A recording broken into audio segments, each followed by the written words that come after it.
This is Jamie Boehm, and I am here with Patrick Johnson of J-Star Ministries, standing in front of this trailer, which has got a lot of miles on it, I would imagine. It's got quite a few, Jamie. And it's always got something in there. You never know what Patrick has going on in there. Always prepared for disasters, help people out, things like that. Yes.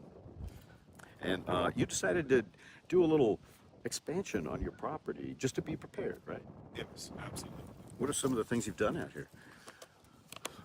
We're looking to get a walk-in freezer. That is still work in progress in our other building, and so it'll be basically a building for cold food, all sorts of meats, what have you. And we built a disaster relief center. It's the Frankie L. Johnson Disaster Relief Center, named after my mom, who passed away on March 31st of this year. So I wanted to do something in honor of her because she did so much for all of us, 10 kids. And so I thought that was a good way to honor her and to continue, just to continue on with the memory, to honor her memory. Carrying on her memory. That's a great thing. And in fact, the freezer building you're talking about is right back here, right? Yes, that's correct. Yeah, okay. And it's storage right now, but you have some freezers in there, but you're going to convert the whole thing. Yeah, we're looking to, just make sure that we have enough room. In times past also, I had to, I've had to ask, Harleton ISD, which they have been great. Bubba Burger, Robert Schultz over at Bear Creek Smokehouse, hey, can I, store these turkeys over here and come and pick them up the day before, and had to have, that set up early in the morning or whatever. And so we went from that in years past to now. I didn't have to bug anybody this year. This was the first year that we were able to, store all of our turkeys and hams in our own buildings, and that was a great feeling. And that's the ultimate thing that you should want to do. And people again have been great. Harleton ISD, Bubba Burger over there on 154, and then Robert Schultz at Bear Creek Smokehouse, and they've been really kind and allow us to do that. But again, we were able to keep it all here on our property this year. And that's because in the past you have tried to set up other places and been in several buildings, and it just seems to work best at your place. Absolutely, it's kind of built for that, right? Well, and you are adding to it and building.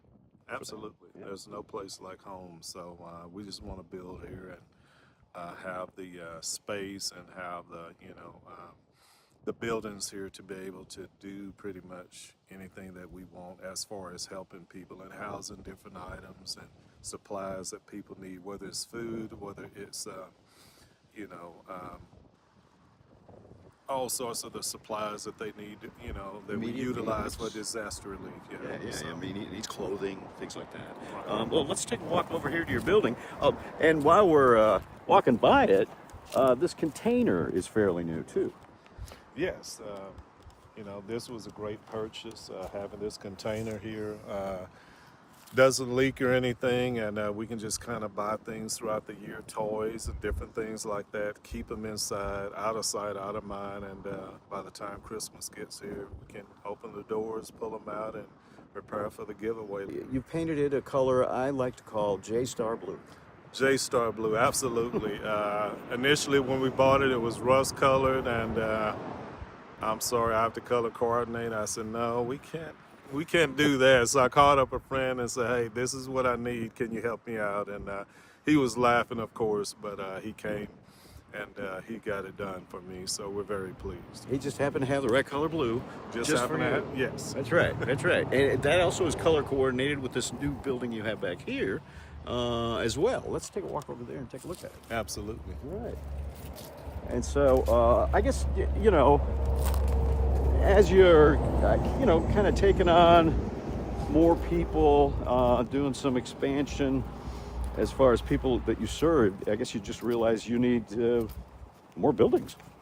Yes. I always say you don't wait until, you have a big problem and wishing you had more space. You start kind of looking towards the future and seeing how things are working out and preparing for it. And so this one is actually bigger than the one we were in before. Yeah. And, you know, again, this is the Frankie L. Johnson Disaster Relief Center. And so after we get our walk-in cooler and our walk-in freezer down there, you know, that will obviously take up a lot of space. So we will be limited anyway with space down there for operations. We went ahead and had this building built.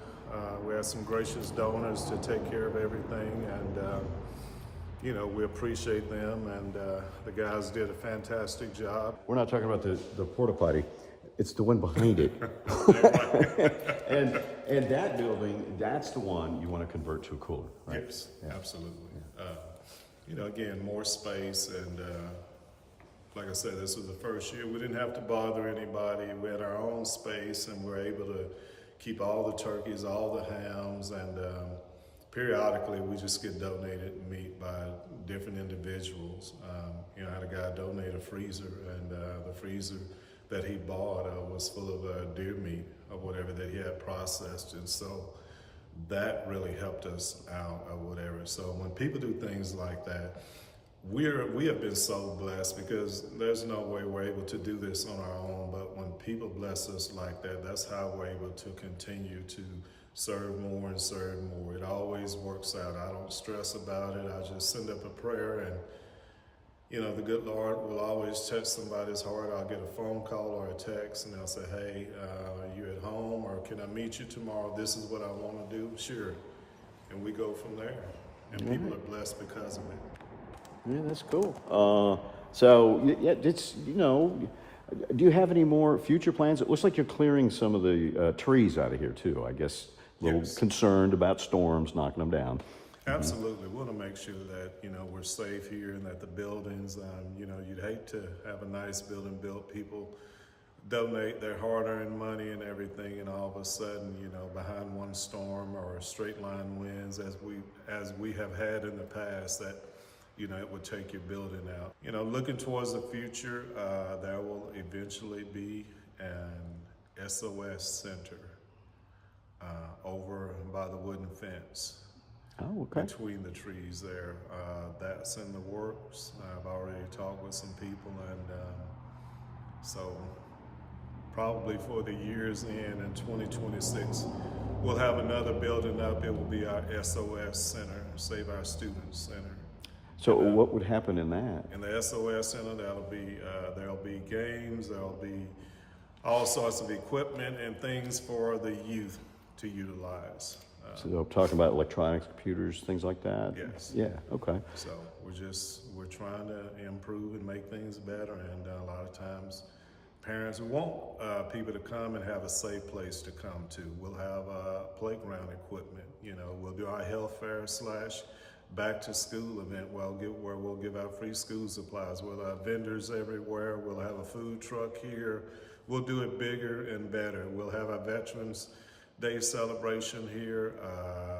The Army National Guard and Marshall, they brought out 2 big tanks this year. We had a great celebration, over 100 people here. It was our first time doing it, but we'll do it even bigger and better next year. So you're talking about basically like a student activity center. Yes. That's okay. It's going to be just geared towards students. Yes. Yeah, maybe help them with schoolwork, you know, by access to whatever it is you put in there. Yes. You know, internet, things like that. So, and then something to keep them a little entertained as well. Yes. Yeah. Not going to make it just hardcore school. Right. But also a space big enough that we can sit down and share a meal. You know, there's something about being able to sit down and share a meal or lunch or whatever the case may be. Starting next month, as a matter of fact, we'll do what we call a meal and a message. And I'll either throw something on the grill, or I'll purchase something and invite people out. Everything, of course, will be free. And just share and do a little devotional or whatever. You know, I think we just need to get back to the basics. So sitting down, talking, you know, getting to know one another. So nothing long or drawn out, not anybody up preaching, not a sermon, but just different people everyday people, giving their testimony or whatever, and we'll sit down and have a bite to eat, and we'll just talk about things. Wow, that's so. It seems to me, coming out here, we can get maybe a better look at this building. And it seems to me that you're always kind of brainstorming. You're always looking for new ideas, trying to do new things. In particular, to help out the kids. Absolutely. I'm always thinking about the kids and what we can do, to better help them and parents that are struggling. And so I believe that, this will be a great step forward and will enable us to do a little more than maybe we've done in the past to help them out. So is it surprising you how well things are kind of coming together for you, and to be able to help out families like this? No, and I don't mean that in an arrogant or bad way. I'm simply a man of faith, and we made it this far. There's an old song we used to sing back in the day. We've come this far by faith, leaning on the Lord, trusting in His holy word, and then it says He's never failed us yet. I failed God many a times, but He has never failed me. And I go down to the cross down there. I used to say twice a day, but I go a lot more. I go throughout the day, and I pray. I saturate this land with prayer, and I want when people drive up on this property to feel something a little different too. And I had somebody tell me that just the other day, but I want them to feel safe here, feel loved here, appreciated here. It doesn't matter what your background, what you've been through. We just want to be a blessing. I'm not looking for a pat on the back or anything. There needs to be a place that, and I'm not saying that there isn't already, but let me put it this way. We want to be that place that, we're not looking for anything in return. We just want to love on people, help them, help families, help individuals the best way that we possibly can. And it's all due to my mom, my dad, my grandparents, and what they did, what they instilled in us, what they taught us. They tore my behind up. Back in the day, I needed it because I was very hard-headed and thought, I was something that I wasn't, but I thank God for them because I believe that Mom, is smiling down from heaven, and Dad, and so I want to honor their death with my life and just do good. And this was their property. Yes. And they helped people out too, didn't they? Give away produce, things like that. Absolutely. My grandfather had a store, and I watched the way he would interact with people and give. And a lot of times when people didn't have the means to purchase anything, he'd fill out a ticket. There are times he didn't fill out a little ticket or whatever, where they would come back and pay him later. He just gave it to them because he knew they were in need, and he loved on people. He had great relationships with people. He was well respected, and he was hardworking and determined. He was fair, and he set a great example. And so I just kind of sat at his feet and my dad's, back in the day, and I learned so much from them. And so it's a great feeling to be in the spot, to be on the foundation that has already been laid by them, so to speak. All right, good deal. Anything you'd like to add about what you're doing out here on your property? Again, I just want to, emphasize the fact that how grateful we are to our donors and our volunteers.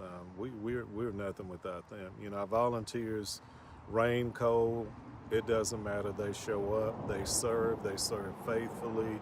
I don't have to call. I don't have to say, hey, this is Patrick, are you coming this morning?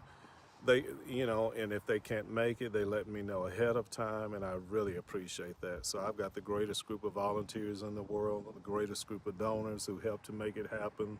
They don't look for anything in return, so we're very blessed. All right. Thanks again, Patrick. Appreciate it. Thank you. And keep up the good work. Absolutely, I will. We'll have more later on KLTV 7 News and KLTV.com.